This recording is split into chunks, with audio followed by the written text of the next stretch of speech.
품새 선수 아버지가 스스로 목숨을 끊는 그런 사태까지 나왔던 태권도 승부 조작 파문. 그런데 또 터졌습니다. 이번엔 품새 경기였는데요.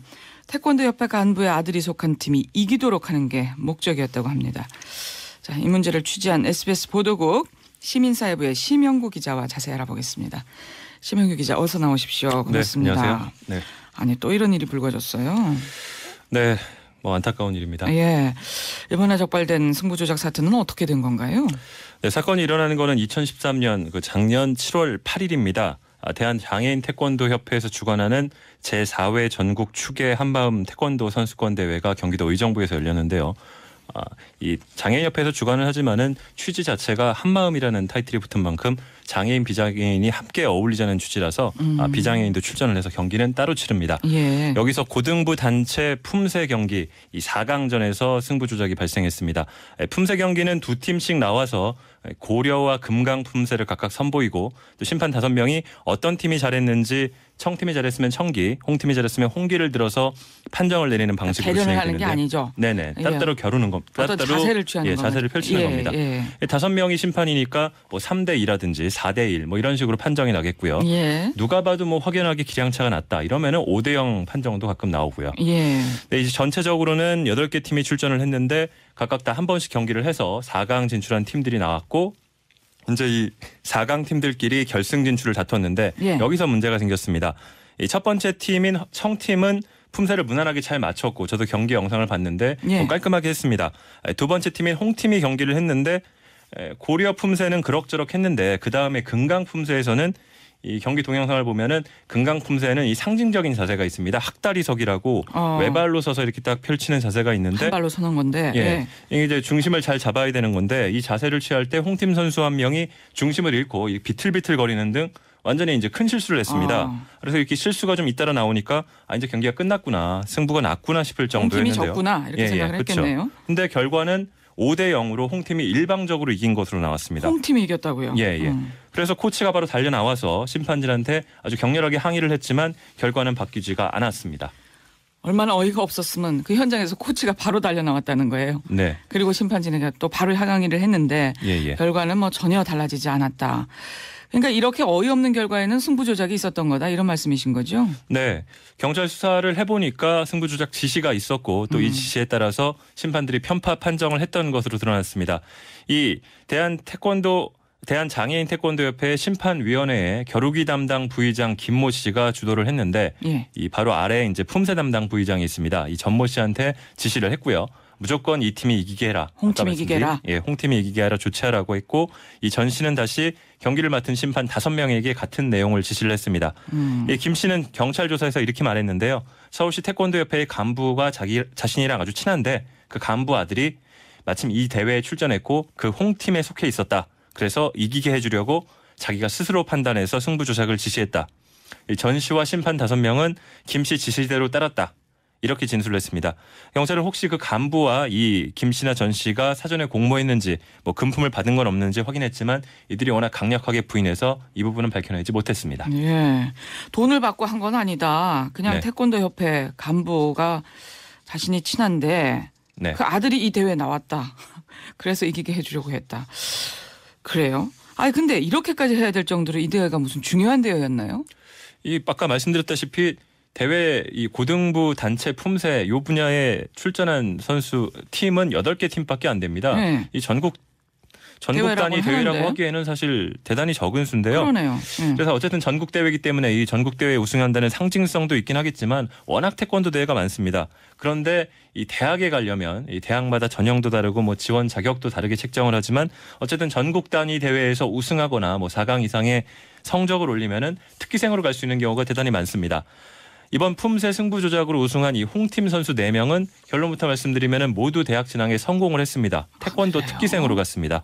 또 이 중에 2명은 다른 대회 성적도 뭐 우승이라든지 그런 성적이 있었지만은 2명은 이 대회 성적, 이 대회 우승만 가지고 대학에 갈 수 있었습니다. 그러니까 이 8개 팀 중에 팀에서 1등 했더니 대학에 갔던 거죠. 그러니까 이 단순히 대회 우승만이 목표가 아니었네요. 결국 대학 진학을 위한 성적을 만들어준 거다. 그렇죠. 뭐 이런 이야기네요. 근데 이 뭐 지시한 심판 그 담당 부의장이요. 심판위원회 부의장 김모 씨. 이 사람도 이 사람이지만 이기게 해주라고 지시를 했다고 해서 또 일제히 깃발을 든 그 심판들은 또 뭐예요? 사실은 말도 안 되는 짓인데 예. 이 듣고서 이 지시라는 것도 경기 바로 직전에 이루어졌다거든요.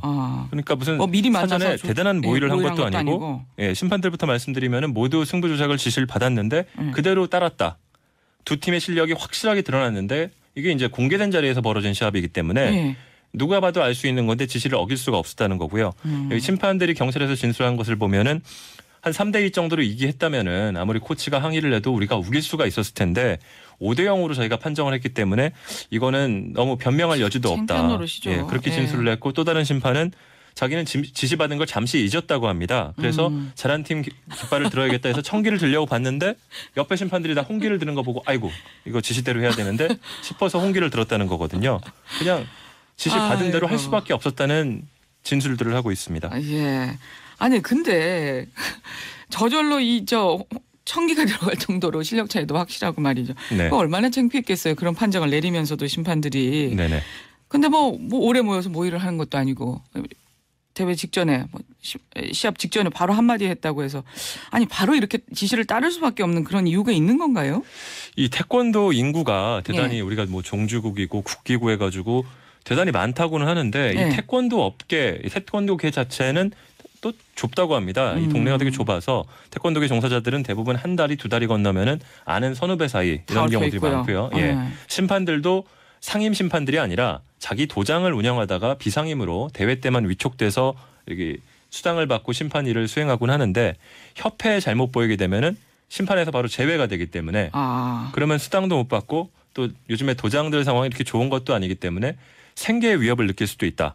또 뭐 그 외에 태권도계 여러 대회나 행사나 사업에서 제외될 수도 있기 때문에 이런 부당한 지시라도 협회 뭐 간부나 뭐 위에 사람들 지시를 따를 수 없다고 이렇게 주장을 하고 있습니다.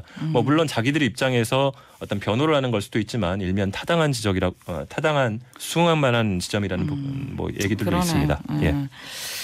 그렇단 말씀이신데. 근데 그 아버지가 그 스스로 목숨을 끊었던 일 그것도 작년이었죠? 지난해였죠? 네네. 예, 서울시 태권도 대표 선발전이었나요?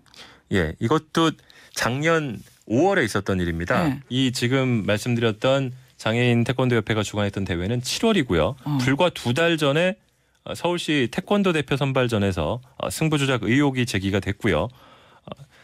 저희가 그때 뭐 다 뉴스로 보도를 했었지만은 그때 시합 영상을 보면은 피해 선수가 아주 여유 있게 앞서 나가고 있었습니다. 이때는 겨루기였습니다. 품새가 아니라 둘이 이제 선수끼리 맞붙은 경기였는데 근데 갑자기 심판이 경고를 남발을 하더니 연속으로 그 선수한테 7개나 경고를 준 겁니다. 그랬어요. 결국은 계속 그 선수가 몰리다가 반칙 패를 당했는데 피해 선수 아버지가 현직 태권도 관장이었고 아들을 지도해서 대회까지 나왔는데 너무 억울하게 지게 되니까 이 항의를 하다가 대회 이후 보름 만에 스스로 목숨을 끊어가지고 큰 파문이 일었습니다. 그때도 뭐 자체 조사한다 그러고 아주 난리가 났었죠. 자체 조사를 했는데 몇 개월 지나서 결과를 내놨는데 그냥 그 당시 심판이 잘못했던 거다. 판정을 좀 잘못했던 거다 해서 심판을 제명하는 수준에서 그쳤습니다. 그런데 이제 경찰이 수사에 나섰더니 협회에서 조직적으로 관여했던 게 확인이 됐습니다. 뭐 태권도학과 교수인 아버지가 다 연줄로 엉켜 있습니다. 협회 간부에게 아들이 대학을 가야 되는데 입상 실적이 부족하다. 이것도 대학입니다. 이렇게 청탁을 했고요. 그러니까 간부가 지시하고 또 그 아래 간부가 지시하고 그래서 심판까지 지시가 쭉 내려가서 승부 조작을 했던 사례인데요. 말씀드렸다시피 이 사건 그렇게 해서 자살이라는 파문까지 나왔던 사건이 2013년 5월이었는데 이번 품새 승부 조작은 불과 2달 뒤에 벌어졌습니다. 그러니까 그 사이에도 이런 파문이 벌어졌는데도 중단되지 않고 계속 벌어졌다고 봐야 될 것 같습니다. 참 문제네요. 예. 근데 신 기자가 이 사건 취재 후에 인터넷에 취재 파일도 작성을 했던데요. 예, 너무 승부 조작이 쉬웠다는 게 충격적이었다고요? 네, 저는 이게 이런 승부 조작하면은 대단히 말도 거창하고 뭔가 좀 여러 관계자들이 모여서 치밀하게 계획도 짜고 역할 분담도 하고 그럴 거라고 생각을 좀 막연하게 했었는데 그냥 심판 부의장이 경기 직전에 그냥 몇 마디 말을 전하니까 바로 승부 조작이 이루어졌다는 게 이렇게 너무 쉽게 이루어졌다는 게 충격적이었고요. 그렇게 쉽게 이루어진다면 이게 과연 단 그 두 대회, 두 경기에서만 드러난 있었겠냐. 게 이것뿐이지. 그렇죠.